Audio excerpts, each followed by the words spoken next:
I'm going to try something new today. Just do a stream of consciousness episode for the podcast here while I'm driving. I'm going to put safety first, don't worry. But if there's any weird pauses or I have to pay attention because the traffic gets thick, then I will just cut that out later. So I have had a lot of crazy things going through my mind lately. It's been a really busy week. I haven't been able to find time, and I'm booked through the rest of the week. So I thought I should definitely get some time in to create some content. And so that's what I'm doing is on my drive to Salt Lake. But what's interesting is I've had a lot of time to be aware recently of the challenge that we've faced over the last year. And it was some pretty dark times, and I don't know that everybody knows this, of what we went through, but I'm going to talk about it and talk about some of the changes that we made and some of the things that have happened and the creation of the new business and all of that. So if you're into that, listen along. So we had a magazine company for 8 years, and we grew it pretty significantly. We had 5 magazines at one point. We actually did 6 different magazines, but one fell off and another one picked up at one point. So we had 5 pretty steadily for a while.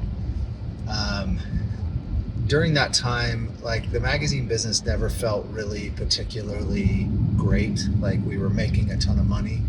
The first 2 years were tough. The next 3 years to 4 years were pretty good. We made a living. We weren't making a killing, but we were surviving. And then the next 2.5 years were torture. They were so hard, and some of it was bad choices that we made, and some of it was bad situations in the world with COVID and stuff. But I don't like blaming outside sources like that. So we faced some major challenges during that time, but prices went up, profits went down, we went into debt. And I'm going to tell you, if you own a business, I want to be super upfront here, and I know that some people use debt effectively, but it is a trap. We were approached by a couple companies that do these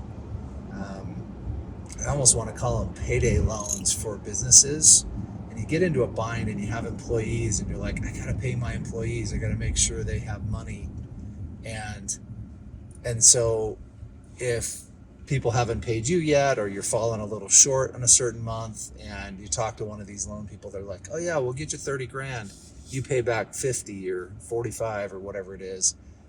It's so expensive, and they want to be paid back in like 12 or 18 months. And the problem with those kinds of loans is you become a slave to them, because even if your cash flow improves significantly after that point, all of a sudden now you have this extra debt servicing, this big payment that you have to make that is so intimidating and just drains your bank accounts. And they take their money. They've set it up on automatic withdrawals. They take their money and they make sure that you pay them. They almost are first. And so then you get into a bind and you feel like you need more money. And so it's this big trap. And I swear, looking back on it, we fell into that trap so easily and just put ourselves into debt.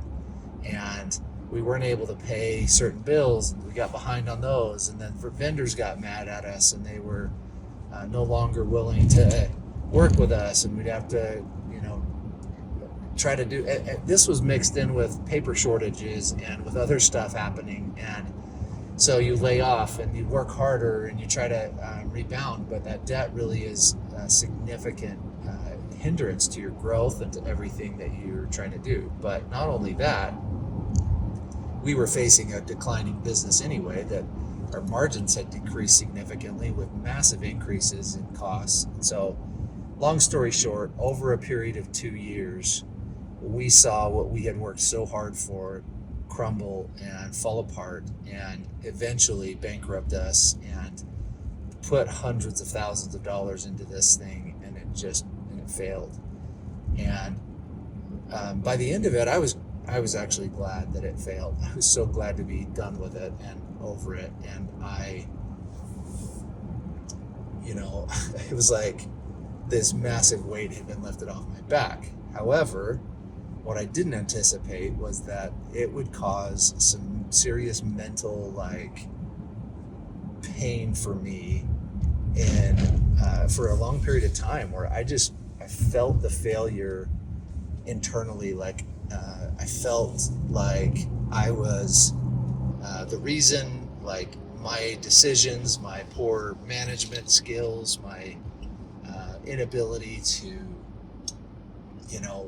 make pivots and moves fast enough, my intelligence level of being able to think of a good way to save the business, all of that just felt like a massive, painful, serious failure.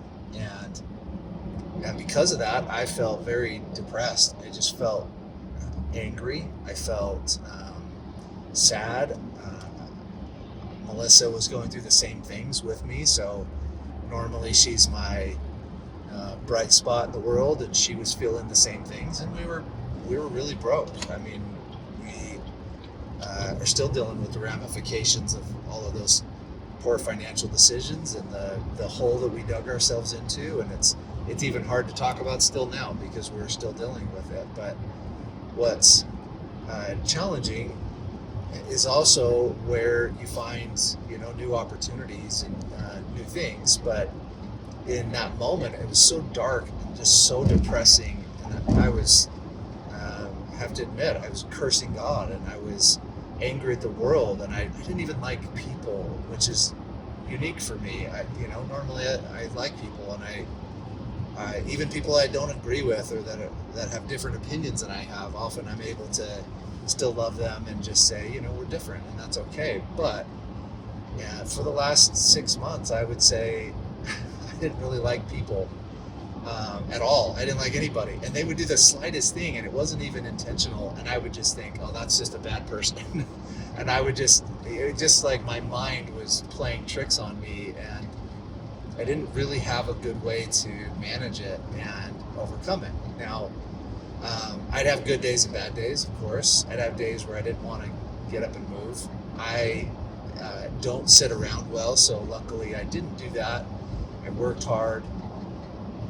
We started Ryan Spelts Marketing, which was an extension of what we were doing with the magazines. And about 2 years previous, I had realized that the magazines were struggling, that we were losing profitability, that we were seeing less and less numbers of advertisers come into the magazines. And so with dropping revenue and dropping profitability, I could tell I needed to make a change. And I thought, well, I'll just add in some digital marketing products that I have experience with, and we'll offer those as well. And that'll add to what we're doing and help the magazine survive. Well, 2 years later, the digital was doing okay, and the magazines were struggling still. So it became apparent that we needed to change. And so we ended up changing to Ryan Spelts Marketing. And so that being said, we,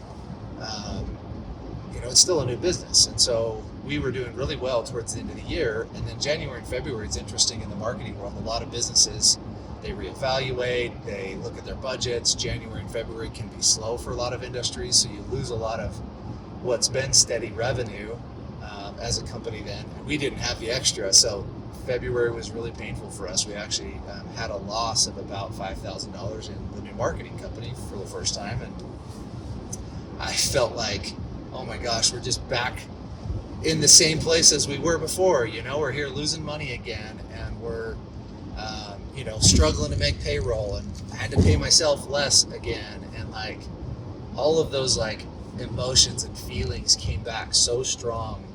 And I was just in the depths of torture and mental torture of why do I suck so bad? Why am I so bad at this? Why can't I get why can't I succeed? There's something wrong with me. And it's funny because on the outside, everybody just tells you, you're okay. You're amazing. You're so smart. Wow, you know so much about what you do. And everybody praises you, and they just talk about how good you are at things. But it doesn't really matter what they say, because you don't feel that way internally. You feel like you don't know what you're talking about. I've clearly proven that I'm not good at being a businessman, that I'm not good at, managing the challenges of being an entrepreneur. At one point, I saw a video, and it was probably really motivational because it was Alex Hormozy, and he was talking about how when you're in business, you climb this huge mountain and you have all these challenges that you face, and you solve these problems and you do all this hard work and the grind, and then at the very end, and he says, and you could do it all for naught. You could end up with nothing afterwards.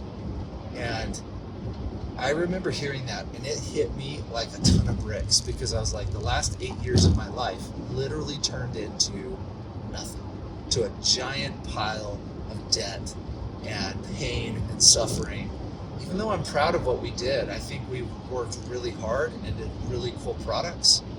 It was just such a painful experience, and at the end, it just, it leaves such a bad taste in our mouth. So that was all coming back in February and just starting to feel really terrible. We also had an experience where we worked with some contractors and would assign out work to different people, and which is great. We love to do that and help support others who are in adjacent industries to us in the marketing world, like videographers and website builders and different things. And for whatever reason, we had a couple customer service issues. We had some things happen that were not ideal, and I was in such turmoil and such pain that I really didn't know, I couldn't handle it well. Like, I found myself being really angry when things didn't go well. Normally I can handle the stressful situations well, and I always know how to come up with a solution to get out of it, and I haven't been able to do that. It's been this mental challenge, to try and do that. But February rolled around, and there were a couple of realizations that I had. One is, I've been building websites for my own self. I built all our magazine websites. I built our Connection Publishing website. I built some websites back in the day. I built an e-commerce website that had some really cool things, but it also had some errors that caused it to never really get off the ground that I didn't know how to overcome, and then I had moved on to something else. I tend to have a little bit of a ADD when it comes to business ideas, so that one was a big flop. But I also built websites for some of my employers where I built landing pages or whatever, and so, but I had avoided websites. I think they felt a little cliche to me.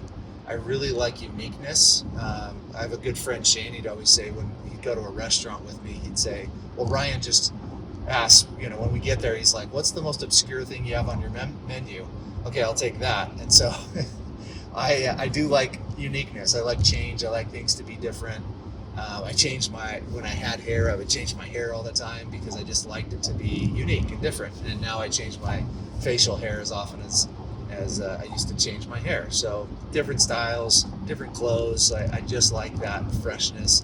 My wife loves to go to a restaurant. She orders the exact same thing every time just because she knows she already likes it. And I'm like, yeah, but I've already tried that. So anyway, that's my style with businesses too.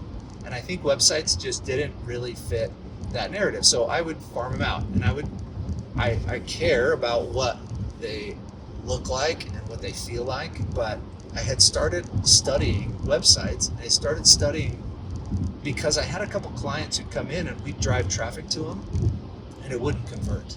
They wouldn't get phone calls, they wouldn't get form fills, they weren't getting anything. And I was like, this is so frustrating. And I'd go look at their website, I'd stop for a minute. After the magazines closed, I had a little bit of time, right? I wasn't as crazy busy. And so I'd stop and I'd look at the website and be like, man, this is terrible.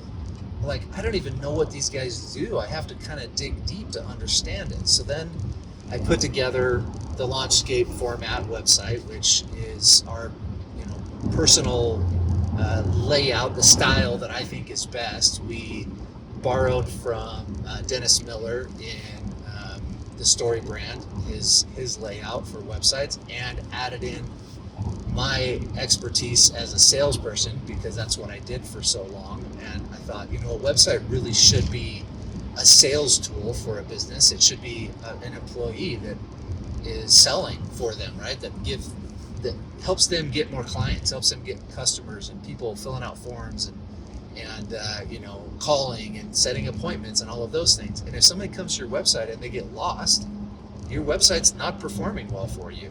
It needs to follow a good format. If you want to read about that, you can on the website, RyanSpelts.marketing. But I think it's so important to think about what your website needs to look like and to make sure that it is an easy, natural flow. I always say people should show up and know exactly instantly what, who you are, what you do, as soon as they show up to your website. Well, that wasn't happening on a lot of these websites. So then I started partnering with local web developers, and that's been great.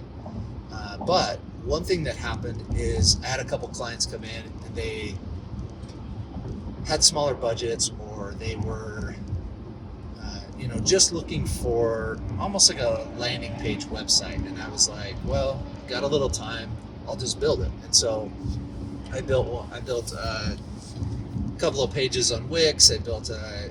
I've always used WordPress, and I've always used Weebly. I built a website on Weebly for a couple of places. I was also volunteering on like the Northview Business Alliance and the West Davis Chamber, both of which are just really cool organizations but don't have any budget. And so I just built a website for them for free, just to give them a landing page, a place that would show up when people would search for them. And both of those were on Weebly.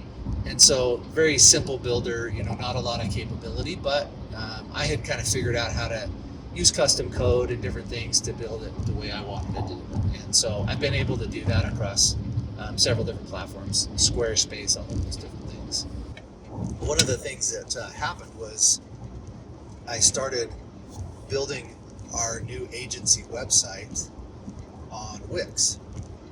And I knew I needed some bigger capabilities because what we do is complex. There's a lot of detail to it. And so I knew I needed something that I could build. And I was a little worried that Wix wouldn't deliver, but I decided I wanted to try because I had heard good things about Wix. And then you read about it, and some marketers hated Wix because they say you can't do SEO with it as well, and it's not as customizable as WordPress. And so I thought, well, I'll try it out. So I built that site, RyanSpelts.marketing on Wix, and I learned a ton. And I was like, wow, this is actually a really cool platform. So then I had a client come, and they were like, I want something that I can access on the back end. And I showed them WordPress on the back end, and they're like, that's so confusing, which if you've worked with WordPress, it's not particularly user-friendly. It's not terrible, but not like you have to know custom code for everything, but the back end it's big. Like WordPress has a lot of capabilities. There's a lot to it, and it can be a little daunting. So I showed them Wix, and they were like, I like that. So I built their website on Wix, and then we developed this Launchscape and started really toying with it. And I started researching Wix, and we came across Wix Studio. So Wix Studio was built for agencies and with more capability and more customization. And I started going through all the training for Wix Studio and developing the skill set there, and we've made that conversion. And then we signed up to be a Wix Studio agency where we get some extra benefits and training and different things. And it has been a fantastic experience. Like, those sites that we're building are doing well, they're ranking well. As we started doing SEO on them, I break SEO into three simple things. One is the technical setup of the website. Well, Wix has some tools that allow you to set it up technically correct right from the beginning, and then you can go back and set some of the basic guidelines, making sure that your headers are correct, that your metadata is correct, that your alt data on photos is correct, so that way search engines can read it. I always say search engines don't have eyes. They're reading the content, they're reading the explanation of the photo, so having that set up right, but then also registering with Search Console. So if you haven't gone to Google and searched for Search Console and then set up an account and registered a website there and asked it to scan it, you may not show up on search for a while. So we can get websites to rank fairly quickly just by doing those two things and making sure the website's set up well. Google does like a good user experience, and so if your website immediately speaks to the right person, they're not likely to bounce as quickly, which tells Google you are good, and they will rank you higher. The more competitive your industry, the harder. But like plumbing, I have a couple plumbing clients right now. It's tougher to rank with plumbing. You have so many competitors, but there's a lot of business to be had out there, so you can still do well in plumbing, but SEO is harder. So that part's great. Then keywords. And so obviously if you set up a site well, a really good website should have a homepage that instantly talks to your potential customer, but then it should also have a services page. So you should have your services mentioned at least by category on the homepage. And then when they click through to see those services, there should be a detailed explanation for each service, an entire page that has all the keywords regarding that service on it. And so let's say you are a roofer and you do roof repair. So you should be able to click on services, see roof repair, click on that, open a whole new page that talks about how you do roof repair and how long you've been doing roof repair, and maybe some unique ways you do roof repair, your unique style or whatever it is, the specialty that you have, or your ability to match shingles really well. Because what keywords really have grown into over time is Google's ability to answer the questions that people are asking. And AI is doing the same thing. So if you use ChatGPT to search for something, AI is trying to do that same thing.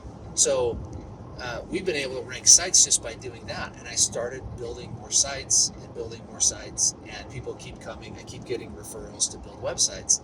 And it's interesting because I was kind of resistant at first to do this, but it's turned into a really great opportunity. And I love it because I can control when we do their marketing as well, that the website is going to convert. It's going to bring people in. They're going to make calls. They're going to fill out the forms because we make them so good, so clear, so easy to use and navigate, and give them lots of ways to communicate. So in March, I started getting more website inquiries, and people didn't even realize that I did websites. And instead of turning all of them out, I still turn out the bigger ones, the ones that take a little bit more effort and time, to WordPress developers. I can do WordPress sites, but I'm not as skilled as some people are, and so we have some partners that we turn those over to, and that's great. And we can do those as well. We also have done a couple Shopify websites recently, and I'm not as familiar with Shopify, so we've turned those over to a contractor that can do it for us. But these local service businesses, local area businesses, community businesses, we have built some awesome Wix Studio websites that are performing incredibly well, which has been really cool because number one, it's boosted my personal self-esteem. Like, it's helped pull me out of that dark pit that I felt like I was in, and it's also helped me to kind of galvanize the approach that we want to take, and that what's important to me is that when I serve someone, it produces what they want. And I think there's a ton of website companies out there. There's so many, but I always say, go look at that company's website. If you get to their website and you're underwhelmed, or you're unimpressed, or it's a jumbled mess, or it's just kind of boring and plain, like, that's what you're probably going to get from them. A marketer who doesn't set up their stuff that for their own company right, like, are they really a marketer? Do they really know what they're doing? And they should be proud of their website. They should build something that's exciting. It's great. In that process, I started doing SEO for our own website. And so I got everything set up, all of the header data, all of the metadata, all the photos have all descriptions on them. Everything is set up to be technically correct for Google.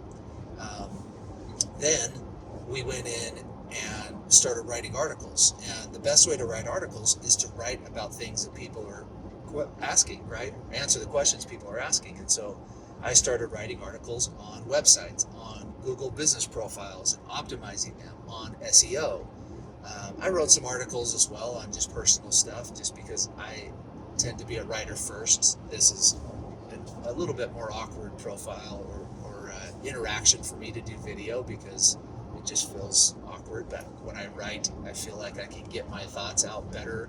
I definitely have better English.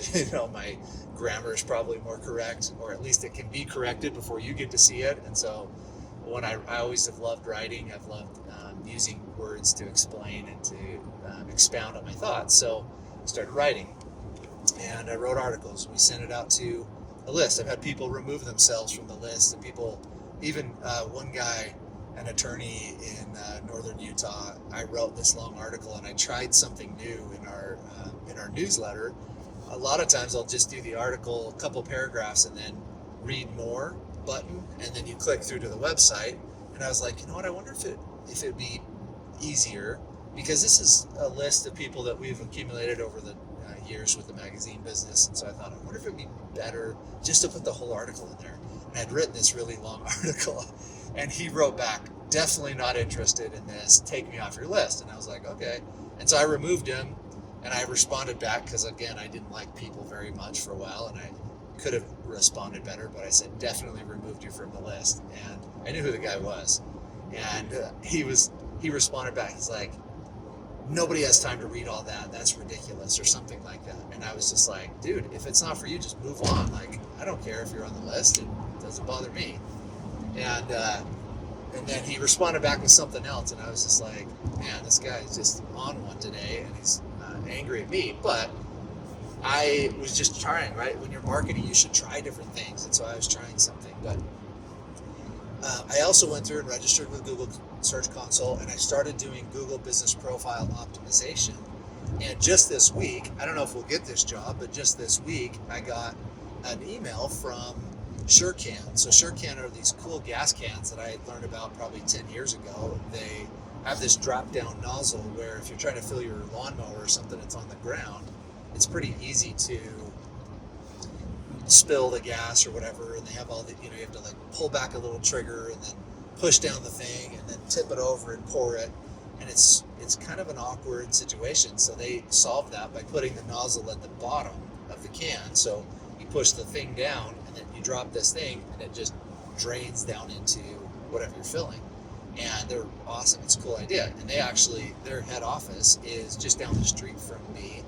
And they literally are on my street. So we've walked by there 1,000 times, driven by there 1,000 times. As we've lived at our house, it's probably 1.5 miles down the road. So we got an email from them, and they were like, hey, we're looking for some help with social media, with managing our accounts and different things. Could you get me a proposal? And I said, yeah. So that's awesome. We're actually just down the street from you. And he's like, I noticed that. I was looking for marketing companies, and that you're the closest one to us. And that's the beauty of doing Google Business Profile Optimization, is that you can really show up well. And even though Ryan Spelts Marketing is only, 4 or 5 months old, we show up number 1 or number 2 on Google Business Profile in our area, and for marketing services, for social media. And it's growing too. Like, it's improving because we keep adding keywords of other things that we do. We do photos, we do updates consistently, and so that's one of the products that we sell. And so I practice what I preach. I love to do that, and it's working. It's been paying off. I do content, so that way, if someone is willing to watch like this, my crazy stream of consciousness that's all over the place, they know who I am, and it builds trust with the audience. It says, hey, I am sincere about this. I really want to help. I want to do good work when I do work for someone, and it allows me to be able to build a relationship. A lot of times when people come through from content, or they've seen my content, they trust me at a higher level because they just do. So that's another thing that I do that I think is really important, and I push each of my clients to do. Back to the feelings I've been having and just kind of coming out of that hole. It's really interesting. I think the spring coming, it's March, it's actually April now, but March warmed up a bit here in northern Utah. It became really beautiful. I was able to get out and play some disc golf. I was able to go on some walks with my wife. I'm a spring and summer guy all the way. I love it warm, and I feel like the winter stops me from doing my favorite things, which are mostly outdoor activities. And I'm not a big skier or snowboarder, so I always feel like I'm, held back in the winter and I can't go do anything fun, and it weighs on me, and lack of sunshine and all of that. So March has come and things have been really exciting, and there's been some relationships that have started producing good results from a referral standpoint. People who are calling me and saying, "Hey, can I refer you? Do you do this?" And I've had, "Do you do websites?" so many times recently, and I think in the last 2 weeks to 3 weeks, I think we've closed probably 6 websites, and I have another 2 or 3 that are out on proposal that we are likely going to get. And it's all just been because of me opening myself up, not being so frustrated and angry, going to some networking community events, chamber events, just putting myself back out there to say hi. I felt ashamed, even though nobody really knows the full story. I felt ashamed. I felt, just, it's hard to explain. If you haven't gone through something like that, it's hard to explain how poorly you feel about yourself when you have a massive, somewhat public failure, right? People do know that we closed the magazines. They don't exist anymore. They're not coming to their home every month. That's a very public thing. Even though they're not as paying as close of attention to you as you think, they definitely, we felt public. It felt public to us, I should say. So some people, we get introduced. I go to something still, and people are like, "This is Ryan. He does magazines." And I'm like, "Oh, we've been closed for months now, But they don't know. They don't realize that we've gone through all of that. And people make comments like, "It sure seems like you guys are super successful with those magazines." And I'm like, "Oh my gosh, we're not. We just closed them." That was a comment that happened. And so I feel like if you are dealing with something like that, it's really tough to get out of your own way and just to get up and go meet people again, go face human beings. And so I just made the decision. It started with a Chamber of Commerce event. It was at a local business here that's been extremely successful. They build trade show. It's called McKinsey, but they build these trade show booths and stuff for companies when they do their big trade shows. We're talking big, fancy things that are just incredible. And they're local here in Ogden, Utah. And so we went to their business after hours event, and I saw a bunch of familiar faces, people that I love, people that are friends of ours that we've known over the years through doing the magazine and just being part of the chamber. And it felt really good. Even though in the back of my mind, I still felt like a failure, it felt really good to see people again. So then I thought, you know what, I'm going to go back, and I went to Connect Utah, one of our local networking events, and went to Connect Utah a couple of times, different places, saw people that I love again, and people that are friends, and again, I felt boosted in confidence again. And so I think if I was to give advice, you don't need to listen to my advice, but if you're feeling really down and you feel like you don't like people, I recommend going to familiar places. I don't know what those places are for you, but I've been going to a lot of these things, the chambers, the Connect Utah, being part of those groups for probably most of the 8 years we had the magazines, and the last little while I haven't really been going. And I think that depression and all of that was weighing on me. But if you have that opportunity, if there's some place you can go where there's familiar, but maybe not super close, go, because it lifted my spirits. It helped me feel like I could do it again. It helped me feel like I'm not wasting my time, that I'm not punishing my family by having another business after one failed. And it just made me feel like I'm in good company. There's other people out there who have business, who want to do good business, who are who care about me. Even if they're not doing business with me, they care about me. They care about my family and about what's important to me. And and I care about them. And so I feel like that's been a really big blessing lately. And so I hope if somebody is struggling that's listening to this, I hope you'll go be part of those things. Get out of the norm of, you know, doom scrolling on your phone, of being at home, of being alone, avoiding people. I it just feels better. It feels better to go out and do that and avoid debt. That's another piece of advice I'll say. If you can stay out of debt, do it. I know it's so tempting as a business to want to go faster and to get money to help you go there, but just know now you have to service that debt. So not only did you have the expenses you had before, but you borrowed money to pay those expenses. Now you have to pay those expenses and the cost of the money.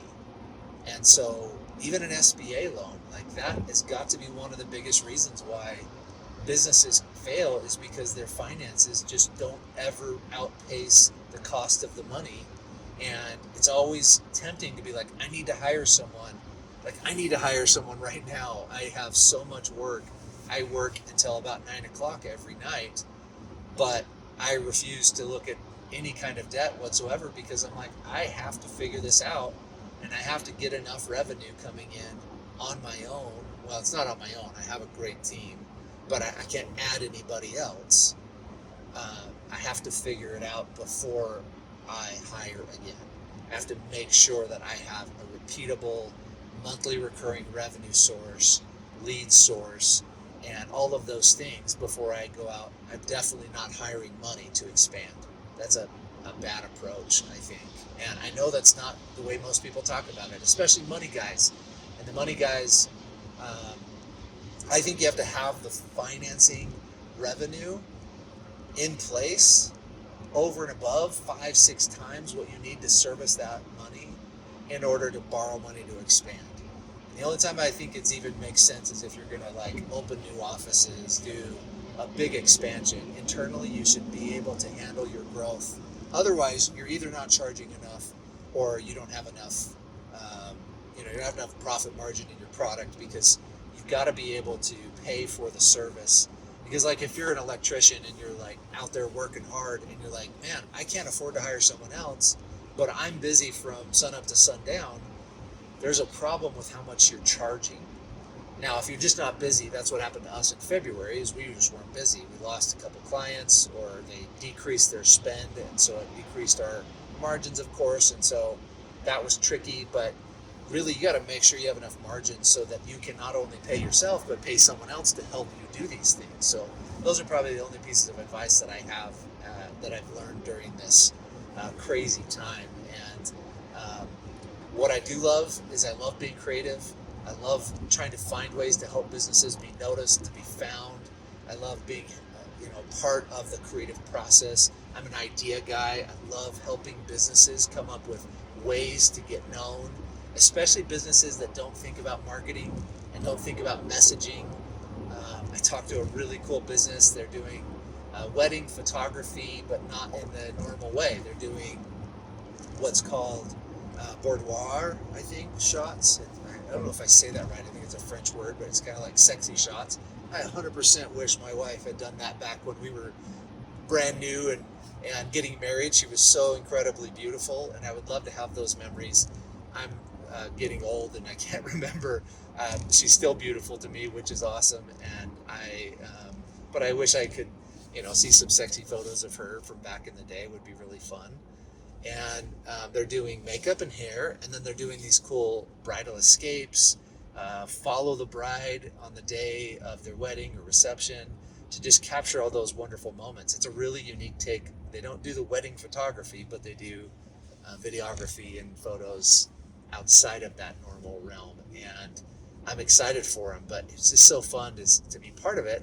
And then I go look at their Instagrams and their the stuff that they're working on, and they're pretty new, and they were just like, we need help with this. And there's a lot of just disjointed messaging, right? Just a little bit murky, a little bit hard to really understand what they do and how to grasp what they do. And so I'm excited about helping them. That part of the business is just so fun to me, to think about new ways to portray a brand. We're working with a car dealership here that's been established for many years and does a ton of business, very successful. And I was like, how come you guys never tell the story, the family story? It was owned by a father who sold it to his two sons who now run it. And they have a legacy and they have a reputation of just being straight shooters and not the typical, car dealership, the high pressure and the shady marketing techniques where he said, the thing is they make up the difference. If they offer some big incentive or some big discount, they make up the difference somewhere. And he's like, I don't do that. We just shoot straight. We tell people, here's what our costs are. Here's what your costs are. Here's what, you can buy these add-ons if you want. Here's the cost on it. Like, he's just very clear with people. And he's like, we just don't mess around with fake pricing or lost leaders or anything like that. He's like, I don't like doing business that way. And I'm like, why don't you talk about this? Why isn't this on your social media page? Why isn't this the focus of everything you do? And they just hadn't really thought about it that way, because to me, I've always known going there, I like it because I like how they treat me. I like the upfrontness, the clarity, that there's no hidden stuff. They're very clear about their doc fee. They're very clear about everything that they do. And so I feel like sometimes even established successful businesses just haven't thought about how they want to portray themselves and what the messaging should be across all of their different platforms. That whole marketing essence, right? Who are you? Who do you speak to? And why should they care? And that's been really fun. I love being part of that and being creative and doing that. So anyway, I don't know if anybody's going to watch this or even care, but I enjoyed doing this. I'm getting close to my destination now in Salt Lake, and the traffic's heavy, so it's slowed me down, and I got to pay a little bit closer attention here. But I hope if you're feeling dark, you feel a little better. You start going out and seeing people, feel some sunshine on your face, meet people that you already know and love, and they will lift you up. And keep busy. Wake up every morning, go to the gym. Our trainer's kicking our butt right now. He's changed things up, but we are getting so strong. People are making comments, and I've never had that before. You losing a little weight and then getting stronger has been really, really beneficial too. And then, keep working, be creative. And if you're looking for help with websites, with overall marketing messaging, with lead generation, Ryan Spelts Marketing's here for you. That's what we do. That's what we love. That's what we're good at. I'm headed to the American Contractor Network. We work with quite a few contractors, home service providers, people that fix things that we need fixed in the world. And I'm grateful that I have that opportunity. Garrett's been incredible to work with, and a lot of his clients have started working with us, and that's been incredibly fun. And we've learned to kind of specialize with contractors. They're the salt of the earth. They're the best people. They know how to get the hard stuff done. They know how to do the hard things in life, and I'm grateful for them, and I'm grateful that we get to work with them too. So anyway, that's all for now. Ryan Spelts Podcast, and we'll talk to you again soon.